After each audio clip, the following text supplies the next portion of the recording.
Hello friends, welcome to Tamil Tech Tutorial. இந்த வீடியோல நம்ம என்ன பார்க்கறோம் அப்படினா C-க்கும் C++க்கும் என்ன டிஃபரன்ஸ் அத பத்தி நம்ம பார்க்க போறோம். பொதுவா நீங்க ஒரு ப்ரோகிராம் லாங்குவேஜ் கத்துக்கிறீங்க அப்படினா கண்டிப்பா அந்த லாங்குவேஜுக்கும் மத்த லாங்குவேஜுக்கும் என்ன டிஃபரன்ஸ்னு தெரிஞ்சிது அப்படினா நீங்க கத்துக்கிற லாங்குவேஜ் ஈஸியா இருக்கும். அந்த மாதிரி C++C நீங்க படிக்கிறீங்க அப்படினா கண்டிப்பா C-க்கும் C++க்கும் என்ன டிஃபரன்ஸ்ங்கிறது தெரிஞ்சிட்டு படிச்சீங்க அப்படினா உங்களுக்கு பண்றதுக்கு ஈஸியா இருக்கும். இப்போ நாம டிஃபரன்ஸ் பார்த்துருவோம். First C-க்கும் C++க்கும் என்ன டிஃபரன்ஸ்? முதல் டிஃபரன்ஸ் பார்த்தோம் அப்படினா C-ல ஃபைல் நேம் .c அப்படினு தான் சேவ் பண்ணனும். அதாவது ஃபைல் நேம் எதுனா இருக்கலாம். test.c அப்படினு போட்டு நீங்க சேவ் பண்ணனும். C++ல பார்த்தோம் அப்படினா .c ன்னு போடக்கூடாது. .cpp C++ அப்படிங்கறத அது இண்டிகேட் பண்ணுது. சோ இதுதான் ஃபைல் உடைய எக்ஸ்டென்ஷன். ரெண்டாவது பார்த்தோம் அப்படினா C நாலே example for function oriented language or structure oriented language or procedural oriented language. அதாவது structure oriented language நாலும் ஒண்ணுதான் function நாலும் ஒண்ணுதான். ஏனா C நாலே function யூஸ் பண்ணி தான் பண்ணுவோம். ஆனா C++ பார்த்தோம் அப்படினா object oriented programming languageக்கு எக்ஸாம்பிளா சொல்லலாம். ஓகேங்களா? C++ பார்த்தோம் அப்படினா ஒரு object oriented programming language. ஆனா அது C உடைய syntax இது எல்லாமே சப்போர்ட் பண்ணும். Third பார்த்தோம் அப்படினா C is a subset of C++. அதாவது C ஜெனரலான ஒரு programming language. அதாவது structured language. இது C++ டிபெண்ட் பண்ணி இருக்காது. ஆனா C++ is a superset of C. So C++ இன்னும் ரொம்ப சிம்பிளா சொன்னோம் அப்படினா C with oops அதான் C++. ஓகேங்களா? சோ அதனால oops-ஐயும் C-யும் சேர்ந்தா C++ அப்படி நம்ம சிம்பிளா சொல்லலாம். அதனால தான் C++ is a superset of C. So C++ தான் C-யை டிபெண்ட் பண்ணிருக்கு. ஆனா C C++-ஐ டிபெண்ட் பண்ணல. இது தேர்ட் டிஃபரன்ஸ். அடுத்து fourth பார்த்தோம் அப்படினா C-ல நீங்க ஒரு கான்ஸ்டன்ட் டிஃபைன் பண்றீங்க அப்படினா மேக்ரோஸ் யூஸ் பண்ணி தான் நீங்க பண்ணனும். அத ஹாஷ் டிஃபைன் அந்த மாதிரி ஸ்டேட்மென்ட் போட்டு தான் நீங்க ஒரு கான்ஸ்டன்ட்டை டிஃபைன் பண்ண முடியும். ஆனா C++ல கான்ஸ்டன்ட்ங்கற ரிசர்வ்ட் வேர்ட் இருக்கு. அத வச்சு நீங்க பண்ணிக்கலாம். அடுத்து முக்கியமான டிஃபரன்ஸ் பார்த்தோம் அப்படினா C example top down approach னு சொல்லுவாங்க. C is a example for top down approach. C++ is a example for bottom up approach. ஓகேங்களா? சோ இது ஒரு பெரிய கான்செப்ட். சோ இத நான் ஷார்ட்டா உங்களுக்கு சொல்லிறேன். சோ டாப் டவுன் அப்ரோச்னா என்ன அப்படினா ஃபர்ஸ்ட் டாப் டவுன் அப்ரோச்ல ஒரு ப்ராப்ளத்தை செட் ஆஃப் மாடியூலா பிரிச்சிடுவாங்க. ஓகேங்களா? இது ஃபர்ஸ்ட். ரெண்டாவது என்ன பண்ணுவாங்க அப்படினா ஃபர்ஸ்ட் அந்த மெயின் மாடியூலுக்கு தான் கோட் எழுதுவாங்க. அதாவது மெயின் மெத்தடுக்கு தான் ஃபர்ஸ்ட் கோட் எழுதுவாங்க. அதுக்கு அப்புறமா நம்ம பிரிச்ச மாடியூலுக்கு தனித்தனியா சொல்யூஷன் கொடுப்பாங்க. அந்த ஒவ்வொரு மாடியூலுக்கும் தனித்தனி ஃபங்க்ஷனா எழுதி அதுக்கான சொல்யூஷன் கொடுத்துட்டு மொத்தமா சொல்யூஷனை கம்ப்ளீட் பண்ணிடுவாங்க. சோ இதுதான் டாப் டவுன் அப்ரோச். இங்க பாட்டம் அப் அப்ரோச் பார்த்தோம் அப்படினா இதுக்கு அப்படியே ஆப்போசிட். ஓகேங்களா? எடுத்த உடனே மெயின் மெத்தடுக்கு போக மாட்டாங்க. ஃபர்ஸ்ட் அந்த சின்ன ப்ராப்ளத்தை சால்வ் பண்ணுவாங்க. அதாவது சால்விங் சப் மாடியூல்ஸ் ஃபர்ஸ்ட். இது பாத்தீங்கன்னா பாட்டம் லெவல். அந்த பாட்டம் லெவல்ல இருக்கிற அந்த குரூப் ஆஃப் மாடியூல்ஸ்க்கு பார்த்தோம் அப்படினா அத தான் இவங்க சொல்யூஷன் கொடுத்துட்டு அத மொத்தமா இன்டகிரேட் பண்ணிட்டு அதுக்கு அப்புறம் மெயினோட கனெக்ட் பண்ணிட்டு ஆப்ஜெக்ட் மூலமா கால் பண்ணி சொல்யூஷன் கொடுப்பாங்க. இதுதான் பாட்டம் அப் அப்ரோச். இத நான் உங்களுக்கு ஒரு எக்ஸாம்பிளோட காமிக்கிறேன். சோ இதுதான் டாப் டவுன் அப்ரோச். இப்போ ஃபார் எக்ஸாம்பிள் ஒரு ATM சிஸ்டம் இருக்கு. ஓகேங்களா? இத நம்ம டெவலப் பண்ணனும் அப்படினா இத டாப் டவுன் ஸ்டைல் எப்படி பண்ணலாம், பாட்டம் அப் ஸ்டைல் எப்படி பண்ணலாம். சோ ATM சிஸ்டம்ல என்னென்ன மாடியூல் இருக்கும் அப்படினா balance enquiry, deposit, withdrawal, settings இந்த மாதிரி தான் இருக்கும். இப்போ டாப் டவுன் அப்ரோச் அப்படினா இதுதான் ப்ராப்ளம். சோ ஒரு ப்ராப்ளமா எடுத்துக்கறாங்க. இந்த ப்ராப்ளத்தை செட் ஆஃப் ஸ்மாலர் பார்ட்டா பிரிக்கிறாங்க. ஓகேங்களா? இந்த ஒவ்வொரு பார்ட்டும் ஒரு மாடியூல் தான். அத பேலன்ஸ் ஒரு மாடியூல், டெபாசிட் ஒரு மாடியூல், வித்ட்ரால் ஒரு மாடியூல், செட்டிங்ஸ் ஒரு மாடியூல். ஓகேங்களா? இந்த ப்ராப்ளம் சொல்றோம் பாத்தீங்களா? இதுதான் ஹை லெவல் டிசைன். இந்த பாட்டம்ல இருக்கு பாத்தீங்களா? இதுதான் லோ லெவல் டிசைன். ஓகேங்களா?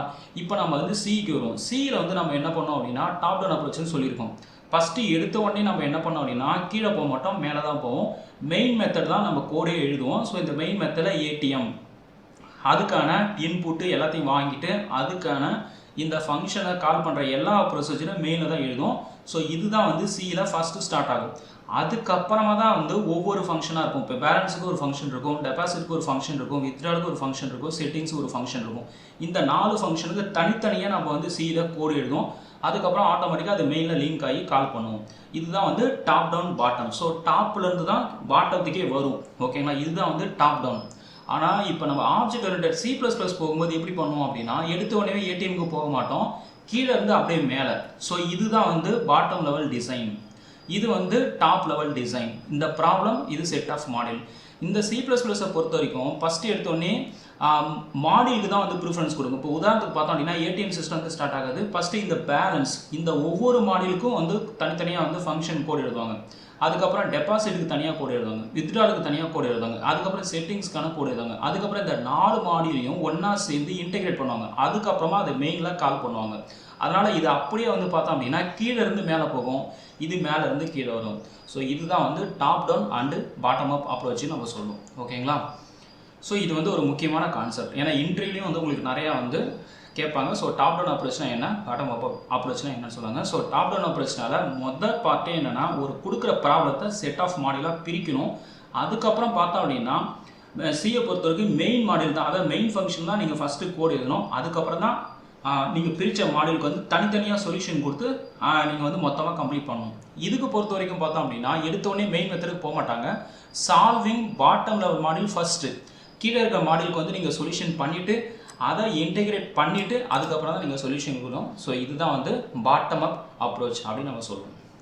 அடுத்த டிஃப்ரென்ஸ் வந்து பார்த்தோம் அப்படின்னா சி வந்து பி அண்டு பிசிபிஎல்ங்கிற எக்ஸிஸ்டிங் லாங்குவேஜ் மூலமாக தான் வந்து கிரியேட் பண்ணாங்க. ஓகேங்களா? சி வர்றதுக்கு முன்னாடியே பிசிபிஎல் ஒரு லாங்குவேஜ் இருக்குது, அந்த லாங்குவேஜில் தான் சியை வந்து டெரைவ் பண்ணாங்க. C++ வந்து எப்படி டெரைவ் பண்ணாங்க அப்படின்னா சியும் சிம்லா 667, ஓகேங்களா?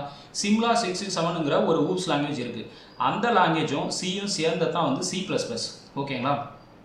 அடுத்தது வந்து பார்த்தோம் அப்படின்னா சியில் வந்து இன்புட் அவுட்புட் ஆப்ரேஷன் பர்ஃபார்ம் பண்ணுறதுக்கு வந்து பேசிக்காக நம்ம ஸ்கேன்எஃப் பிரிண்ட்எஃப் யூஸ் பண்ணுவோம். ஸோ ஸ்கேன்எஃப் அப்படின்னா நான் இன்புட் வாங்குறது, பிரிண்ட்எஃப் அப்படின்னா நம்ம வந்து ஒரு மெசேஜை டிஸ்பிளே பண்ணுறது.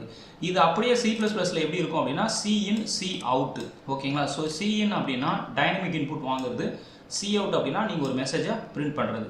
ஸோ அப்போ சிஇன் வந்து ஸ்கேன்எஃப்க்கு ஈக்குவலண்ட், சி அவுட் வந்து பார்த்தீங்கன்னா பிரிண்ட்எஃப்க்கு ஈக்குவலண்ட். அடுத்த டிஃப்ரென்ஸ் வந்து பார்த்தோம் அப்படின்னா சியில் வந்து பார்த்தோன்னா நம்ம ஒரு மெயின் ஃபங்க்ஷனை மற்ற ஃபங்க்ஷன் மூலமாக கூட கால் பண்ண முடியும். ஆனால் C++ல மெயின் ஃபங்க்ஷனை மற்ற ஃபங்க்ஷன் மூலமாக கால் பண்ண முடியாது. இது ஒரு டிஃப்ரென்ஸ்.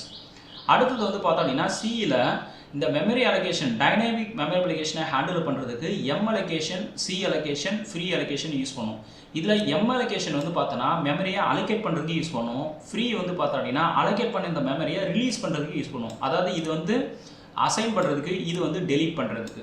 சி அலோகேஷன் வந்து பார்த்தோன்னா இதுவும் அசைன் பண்ணுறது தான், இது வந்து மல்டிபிள் பிளாக்குக்காக நம்ம யூஸ் பண்ணுவோம். எம் அலோகேஷன் சிங்கிள் பிளாக்காக யூஸ் பண்ணுவோம். இதுவே C++ல வந்து பார்த்தோன்னா நியூ ஆப்ரேட்டர்னு ஒன்று யூஸ் பண்ணுவோம். இதுதான் வந்து நம்ம மெமரி அலோகேஷன் பண்ணுறதுக்கு யூஸ் பண்ணுவோம். டெலீட் ஆப்ரேட்டர் பார்த்தோம் அப்படின்னா மெமரியை டெலீட் பண்ணுறதுக்கு யூஸ் பண்ணுவோம். இதுதான் வந்து 9th டிஃபரன்ஸ். 10th வந்து பார்த்தோம் அப்படின்னா சியில் 32 ரிசர்வ் கீவேர்டு இருக்குது, C++ல பார்த்தோம் அப்படின்னா 52 கீவேர்டு இருக்குது. ஏன்னா சி வந்து ஓல்டு, C++ அதோட கொஞ்சம் நியூ. ஸோ இதுதான் வந்து ரீசன். அதுக்கப்புறம் நம்ம சியில் எந்த கோடு எழுதினாலும் கண்டிப்பாக வந்து இந்த ஹெடர் ஃபைல் இருக்கும், ஹேஷ் இன்க்ளூடு stdio.h. ஏன்னா இது வந்து ஒரு பேசிக்கான ஹெடர் ஃபைல், அதாவது ஒரு ப்ரீ டிஃபைன் லைப்ரரி. இந்த லைப்ரரியில் தான் ஸ்கேன்எஃப், பிரிண்ட்எஃப் மற்ற பேசிக்கான ஃபங்க்ஷனாக இருக்குது. அதனால் இதை நீங்கள் கண்டிப்பாக போட்டால் தான் உங்கள் பேசிக்கான கோடே ஒர்க் ஆகும்.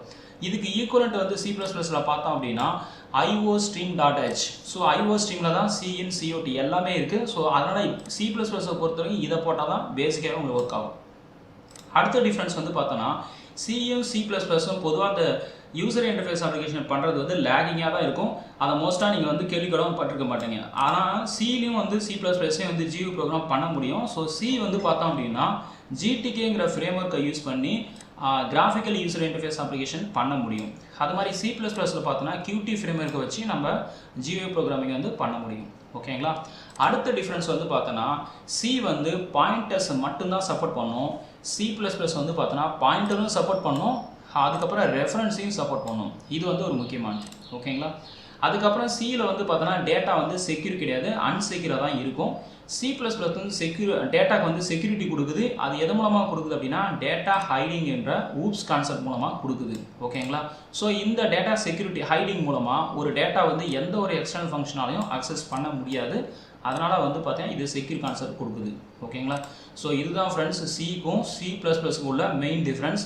இந்த டிஃப்ரென்ஸை நீங்கள் கிளியராக தெரிஞ்சிங்க அப்படின்னா உங்களுக்கு வந்து சி போடும்போதும் சரி, C++ போடும்போது, உதாரணத்துக்கு சியிலேருந்து நீங்கள் C++ போகிறீங்க அப்படின்னா கண்டிப்பாக உங்களுக்கு வந்து ஈஸியாக இருக்கும். அப்போ வந்து உங்களுக்கு வந்து கோட் பண்ணும்போது உங்களுக்கு வந்து எந்தெந்த இடத்துல எது யூஸ் பண்ணுங்கிறத தெரிஞ்சுக்க முடியும். அதுக்கப்புறம் நம்ம வந்து என்ன சொல்கிறோம் அப்படின்னா நீங்கள் C++ ஆஃப்லைனில் போகிறீங்க அப்படின்னா கோட் பிளாக்ஸ் ஐடி வந்து ஒரு எக்ஸலண்ட்டான ஐடி. இந்த ஐடி மூலமாக நீங்கள் வந்து அப்ளிகேஷன் வந்து சிக்கும் C++க்கும் பண்ண முடியும். அதுக்கப்புறம் விஷுவல் ஸ்டுடியோ கோட் எடிட்டர்னு இருக்குது. இது வந்து ஒரு எடிட்டர் தான், இது ஐடி கிடையாது. ஆக்சுவலாக இது வந்து லைட் வெயிட் எடிட்டர். ஆனால் ஃபஸ்ட்டு சொன்னது வந்து பார்த்தோம் அப்படின்னா code blocks IDE integrated development environment. அதில் ஒரு ப்ராஜெக்ட்டு வந்து உங்களுக்கு ஆட்டோமேட்டிக்காக எப்படி வந்து சேவ் பண்ணுறது, கம்பைல் பண்ணுறது, ரன் பண்ணுறது எல்லா இன்ஃபர்மேஷனுமே அதில் கொடுத்துருப்பாங்க. ஸோ அது வந்து உங்களுக்கு ப்ராஜெக்டை பேக்கப் எடுக்கிறதுக்கும் ஈஸியாக இருக்கும். ஓகேங்களா? ஸோ அதனால் வந்து இந்த எடிட்டர் வந்து நீங்கள் யூஸ் பண்ணிக்கலாம். ஸோ இந்த வீடியோ பிடிச்சிருந்தால் லைக் பண்ணுங்கள், ஷேர் பண்ணுங்கள். நன்றி, வணக்கம்.